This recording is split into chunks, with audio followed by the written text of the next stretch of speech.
Okay, so let's start with our first chapter, that is location time and standard time. Chapter number 1 यहाँ से हम start करते हैं. Okay, chapter start करने से पहले आप लोगों ने 6 स्टैंडर्ड में 7 स्टैंडर्ड में कुछ बेसिक्स जो होते हैं वो आपने ऑलरेडी पढ़ा है, जैसे लैटिट्यूड्स वगैरह, इक्वेटर वगैरह, ये सारी चीज़ें आप लोगों को मालूम है. देन टू मैं चाहता हूँ कि हम सम बेसिक टर्मिनोलॉजी वापस से रिवाइज करें, सो बेटर होगा हमारे चैप्टर में कंसेप्ट को अंडरस्टैंड करने के लिए. ओके, सो यहाँ पर है व्हाट इज़ लैटिट्यूड. पहला वाला स्टार्ट करते हैं. व्हाट इज लैटिट्यूड देखते हैं. An imaginary lateral lines which runs parallel to each other from north pole to the south pole. Okay, now what is latitude. Latitude is an imaginary line.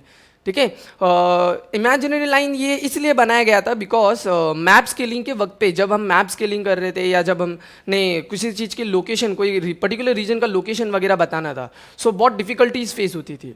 सो इसके वजह से क्या किया कि एक थियोरेटिकल यानी कि बोला गया कि लैटिट्यूड को हमने, लैटिट्यूड और लॉन्जिट्यूड ये दो इमेजिनरी लाइंस है जो कि हमने ड्रॉ की है. ठीक है, एक्चुअल में ये है नहीं, बट हमने ये इमेजिनरी लाइन ऐसे अजम्पशन किया है. So what is latitude. Latitude is an imaginary line. ये ऐसा इमेजिनरी लाइन है विच रन्स पैरेलल. ठीक है, ये कभी भी एक कोई भी पॉइंट पर जाकर मीट नहीं करते. They are parallel to each other. ठीक है, एंड दे रन हॉरिजॉन्टली. ठीक है, so it's an imaginary line which runs horizontally on the globe and they are parallel to each other. इसलिए यहाँ पर बोला है an imaginary lateral lines which runs parallel to each other from north pole to south pole. वो north pole से start होता है और साउथ पोल पे धीरे धीरे आकर वो एंड होता है. जैसे फॉर एग्जांपल यहाँ पर देखो, मेरे पास इमेज है. यहाँ पर आप देख सकते हो कि ये जो लाइंस दिख रहा है आपको, हॉरिजॉन्टल लाइंस, जो कि नॉर्थ से स्टार्ट हो रहा है और साउथ में जाके खत्म हो रहा है. ठीक है, सो ये जो हॉरिजॉन्टल लाइंस है जो कि पैरेलल है एक दूसरे से, दे आर नॉट इंटरसेक्टिंग. सो ये जो लाइंस है ये हॉरिजॉन्टली रन हो रहा है, ये है लैटिट्यूड्स, इसे बोलते हैं latitudes. Okay, it's a line which gives equator to the globe at 0 degree. ये जो लैटरल लाइंस है, ये जो लैटिट्यूड्स है, ये लैटिट्यूड्स के वजह से हमारा ग्लोब जो है वो 2 पार्ट्स में डिवाइड हो रहा है because of the equator. Equator जो है वो 0 डिग्री के एंगल पे है. ठीक है, जैसे आप यहाँ पर देख सकते हो 0 डिग्री के एंगल पे जो लाइन बाइफरकेट कर रहा है वो इक्वेटर है. So this equator divides the globe into 2 hemisphere. 2 parts में डिवाइड कर रहा है. जो ऊपर वाला पार्ट है this is northern hemisphere. Okay, जो नीचे वाला पार्ट है दिस इज सदर्न हेमिस्फीयर. ठीक है, northern hemisphere and southern hemisphere में 2 पार्ट्स में हमारा ग्लोब डिवाइड हो रहा है because of with the help of equator. Okay, slides पे आते हैं. वापस से एक बार मैं रीड कर लेता हूं. Okay, an imaginary lateral lines which run parallel to each other from north pole to the south pole. It's a line which gives equator to the globe at 0 degree. Latitude divides the globe into northern and southern hemisphere. जैसे मैंने बोला, latitudes की वजह से equator मिल रहा है हमें जो कि 0 डिग्री पे है, और उस इक्वेटर के वजह से हमारा ग्लोब 2 पार्ट्स में डिवाइड हो रहा है. ऊपर the upper one is northern hemisphere and the lower one is southern hemisphere. ठीक है, लैटिट्यूड याद रखो, word latitude word is derive from the word lateral. ठीक है, which means parallel. Okay, now what is longitude. Longitude क्या होता है वो देखते हैं. An imaginary lines which runs vertical on the globe and intersect on the pole at right angle. Now जब मैंने लैटिट्यूड की बात की तो latitude was a horizontal, it's a horizontal line. Latitude जो था वो हॉरिजॉन्टल लाइन था, बट लॉन्जिट्यूड की बात जब मैं करता हूँ तो it's a vertical line. So an imaginary lines which runs vertical on the globe and intersect on the poles. अब यहाँ पर क्या होता है, जैसे कि मैंने लैटिट्यूड पे बोला, तो in case of latitude lines are parallel in nature. ठीक है, they never intersect. But in case of longitude क्या होता है कि वो पोल्स पे जाकर मीट होते हैं, इंटरसेक्ट होते हैं और फॉर्म करते हैं 90 डिग्री. जैसे यहाँ पर मेरे पास ग्लोब है, आप लोग देख सकते हो, जो ये वर्टिकल लाइंस है, this are the vertical lines, this are nothing but longitudes. ठीक है, और लॉन्जिट्यूड्स के यहाँ पर देख सकते हो आप लोग कि ये एक सर्टन पोल पर इंटरसेक्ट हो रहा है. They are intersecting on the poles. ठीक है, सो हम इन्हें पैरेलल नहीं बोल सकते. ओके, कंटिन्यू करता हूं. N imaginary lines which runs vertically on the globe and intersect on the pole at right angle. It's a line which give prime meridian to the globe. ये एक ऐसा लाइन है. अब जैसे लैटिट्यूड में, in case of latitude हमें equator मिल रहा था, इन केस ऑफ लॉन्जिट्यूड हमें प्राइम मेरिडियन मिल रहा है. Now prime meridian, now what is prime meridian? Again it's an imaginary division, ठीक है, जो क्या कर रहा है, divides the globe into again two hemisphere, western hemisphere and eastern hemisphere. जैसे हमने देखा कि equator northern hemisphere and southern hemisphere में डिवाइड कर रहा है, वैसे हमारा जो प्राइम मेरिडियन है वो western hemisphere and eastern hemisphere में ग्लोब को डिवाइड कर रहा है. You can see here. So ये वाला जो पार्ट है, दिस इज वेस्टर्न हेमिस्फीयर. ये वाला पार्ट है, ये वाला आ जाएगा ईस्टर्न हेमिस्फीयर. टू पार्ट्स में डिवाइड हो रहा है यहाँ पर. Okay, so let's move further. It's a line which gives prime meridian to the globe. Longitude divides the globe into western and the eastern hemisphere, जो कि हमने ऑलरेडी डिस्कस कर लिया. ओके, आप लोग देख सकते हो यहाँ पर दूसरे इमेज में भी आप लोग को यहाँ पर मैंने डाला है. You can C prime meridian, this is the prime meridian, ठीक है. यहाँ पर अच्छा, ये प्राइम मेरिडियन है, यहाँ पर नॉर्थ पोल है, नीचे की तरफ साउथ पोल है.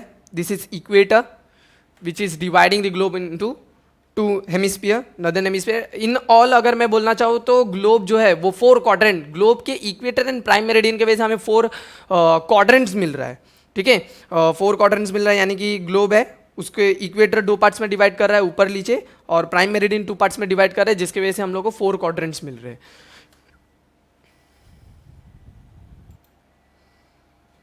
ओके, सो आगे हमारे पास जैसे हमने इमेजिनरी लाइंस देखे, वैसे हमारे पास हमारे ग्लोब में 2 डिवीजन और है इमेजिनरी लाइंस के.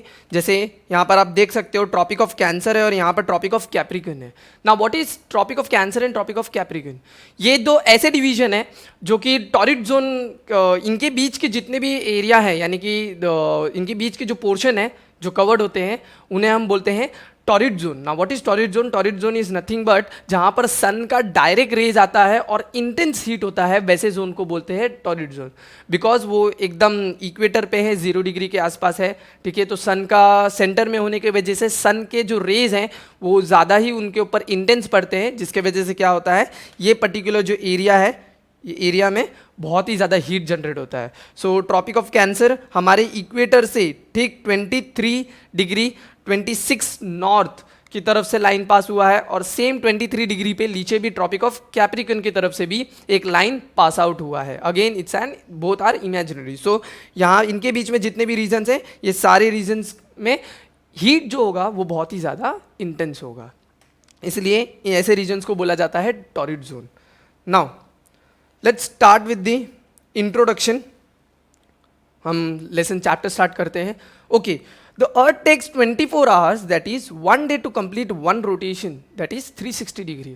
हमारा अर्थ जो है, since it's spherical in nature, वो स्पेरिकल इन नेचर है, जिसके वजह से कैसा होता है कि वो 360 डिग्री कवर करता है. The area covered by earth is 360, 360 degree is covered by earth. So यहाँ पर क्या होता है कि यहाँ पर हमने देखा है, तो यहाँ पर द अर्थ टेक्स 24 आवर्स, यानी कि अर्थ को 24 आवर्स लगते हैं 360 रोटेशन करने के लिए.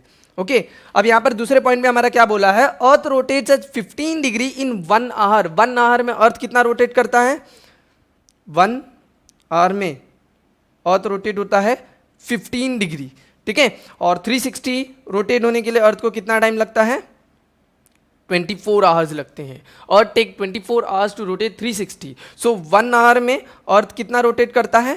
15 डिग्री में. ओके, अगर 1 आवर में अर्थ 15 डिग्री रोटेट करता है, ठीक है, और अगर 15 डिग्री को अगर मैं 24 आवर्स में मल्टीप्लाई करूं, यानी कि 15 डिग्री रोटेशन हो रहा है 24 घंटे, ठीक है. 1 घंटे में 15 डिग्री घूम रहा है, यानी कि वही 15 डिग्री 24 घंटे में 24 बार घूम रहा है, ठीक है, मतलब 24. तो 15 इंटू 24 अगर करता हूँ तो विल गिव यू 360, यानी कि अर्थ का जो रोटेशन है वो 360 रोटेट करने के लिए 24 आवर्स लेता है, यानी कि 1 डे लेता है, ठीक है. और हर 1 घंटे में वो 15 डिग्री के आसपास रोटेट होता है, ठीक है। अगर इसको भी अगर मुझे और ब्रेक करना है तो मैं बोल सकता हूँ कि यहाँ पर 15 डिग्री है, यानी कि अर्थ अगर 1 डिग्री अगर रोटेट करता है तो वो रोटेट करता है 4 मिनट्स में। Earth take 4 minutes to rotate 1 degree और 1 आवर टू रोटेट 15 डिग्री, ठीक है। और ये 15 डिग्री अगर 24 से अगर मैं मल्टीप्लाई करता हूँ, क्योंकि दिन में 24 घंटे होते हैं, तो 24 घंटे अगर ये घूमता है तो 15 डिग्री तक अगर घूमेगा 15 multiply by 24 will give you 360। Okay, let's move further. Earth rotates from west to east, पहले से ही हम जानते हैं।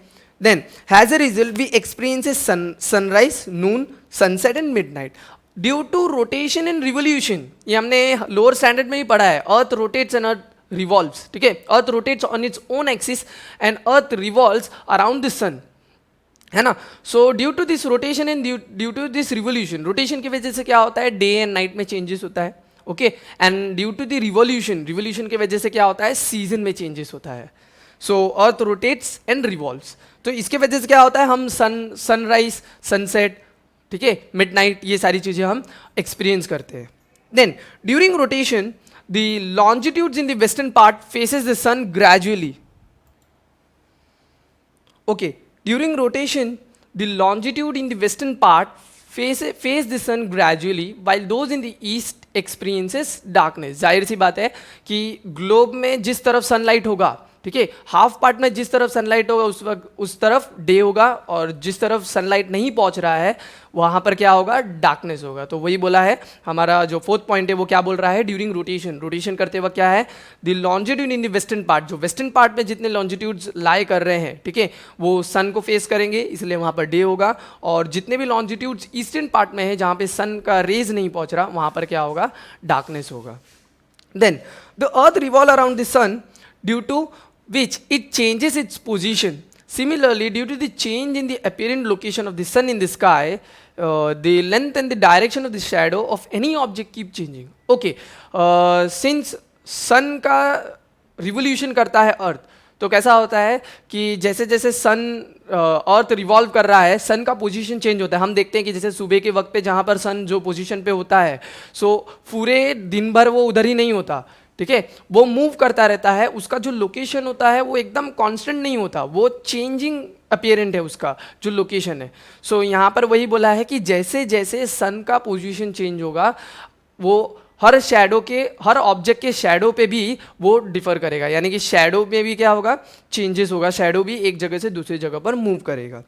जैसे आप लोग देख सकते हो यहाँ पर देखो, सन मॉर्निंग के वक्त पे 8 बजे की तरफ, 8 बजे जो शैडो है वो शैडो देख सकते हो आप लोग कि उसका पोजीशन क्या है, शैडो का पोजीशन, और उसका साइज देख सकते हो आप, लेंथ देख सकते हो। वैसे ही जैसे जैसे सन का पोजीशन जो है वो चेंज हो रहा है, जैसे ईस्ट से है, ईस्ट से सन का पोजीशन जैसे जैसे चेंज हो रहा है, यहाँ पर क्या हो रहा है कि जो शैडो है वो शैडो में भी क्या हो रहा है, उसका लेंथ चेंज हो रहा है, ठीक है।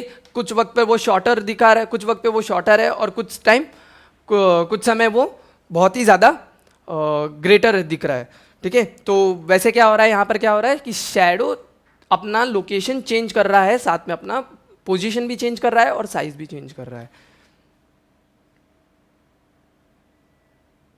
ओके, सो ये था हमारा introduction. Now let's move further.